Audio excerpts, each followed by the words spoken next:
যেই অক্ষরে আমরা দম ফেলবো সেই অক্ষরটা যদি মাদের অক্ষর পাই, অর্থাৎ দম ফেলানোর সময় মাদের অক্ষর পাইলে কিভাবে দম ফেলবো সেই বিষয়টা আজকে আমরা জানবো। আসসালামু আলাইকুম ওয়া রাহমাতুল্লাহি ওয়া বারাকাতুহু। আশা করি সবাই ভালো আছেন এবং ভালোর দলে আছেন। আলহামদুলিল্লাহ, আমিও ভালো আছি এবং সুস্থ আছি। আজকে আমাদের জন্য খুবই আনন্দের একটা দিন, কারণ কোরআন শরীফ যে সিরিজ আকারে আমরা লঞ্চ করেছি তার মাঝে আজকে হচ্ছে অফিসিয়ালি আমাদের 50তম ক্লাস। তো আমাদের চ্যানেলে 50টারও অধিক ভিডিও আপনি পেয়ে থাকবেন, তবে অফিসিয়ালি আজকে হচ্ছে আমাদের 50তম ক্লাস। তো বেশি কথা বলবো না, চলে যাচ্ছি আমাদের কম্পিউটার স্ক্রিনে। 50তম ক্লাস তাজবিদ শিক্ষা। 20 নং তাজবিদ, দম ফেলার সময় মাদের অক্ষর পড়ার নিয়ম। মাদের অক্ষর কি? আলিফ, ওয়াও, ইয়া। অর্থাৎ আমরা এইভাবে বলতে পারি, মাদের অক্ষর 3টি, আলিফ ওয়াও ইয়া, আলিফ ওয়াও ইয়া। আসুন আমরা আজকে যে তাজবিদটা পড়তেছি তা হচ্ছে দম ফেলানোর সময় মাদের অক্ষর। অর্থাৎ এই যে ইয়া পেলাম, লাস্টে কি? দম ফেলানোর জায়গা। আবার ওয়াও পেলাম, দম ফেলানোর জায়গা। আবার এখানে কি আছে? ইয়া আছে, দম ফেলানোর জায়গা। আলিফ আছে, দম ফেলানোর জায়গা। ইয়া আছে মাদের অক্ষর, সাথে দম ফেলানোর জায়গা। তো পড়া মুখস্থ। এখানে লেখা আছে, দম ফেলাবার সময় মাদের অক্ষর পাইলে এক আলিফ টানতে হয়। অর্থাৎ দম ফেলানোর সময় মাদের অক্ষর পাইলে এক আলিফ টানতে হয়। আজকে আমরা একটা নতুন ওয়াকফ দেখতে পাচ্ছি। সেই ওয়াকফটা কি? সোয়াদ অক্ষর। হ্যাঁ, সোয়াদ অক্ষর ওয়াকফে মুরখ্খস। সোয়াদ অক্ষর ওয়াকফে মুরখ্খস, এইখানে পরে যাওয়াই উত্তম।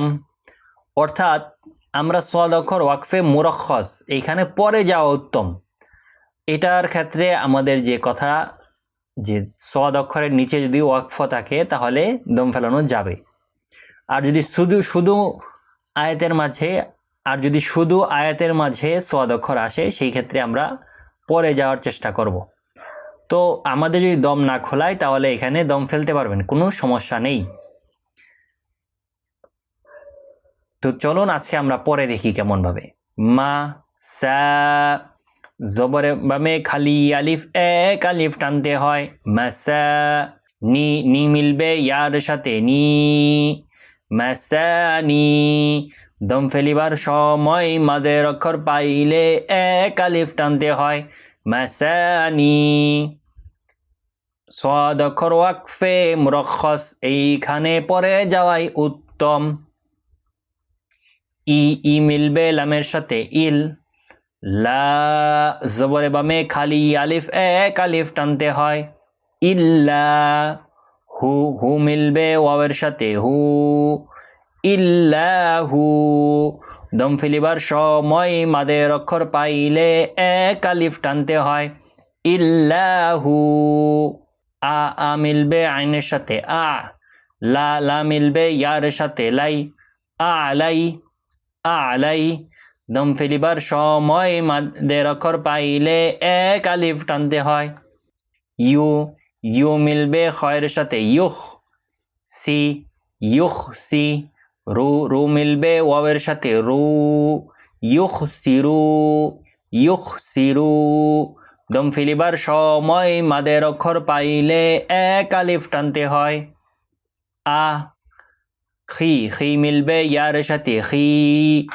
আখি, দম ফেলিবার সময় মাদের অক্ষর পাইলে এক আলিফ টানতে হয়। আখি।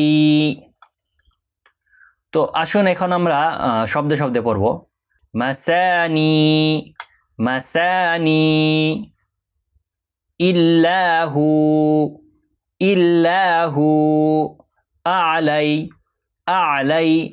আলাই, তুখসিরু, আজি। আজকের মতো আমাদের এই লেসনটি এখানেই সমাপ্ত হচ্ছে। দেখা হবে পরবর্তী কোনো ভিডিওতে। সেই পর্যন্ত ভালো থাকুন, সুস্থ থাকুন। আল্লাহ হাফেজ।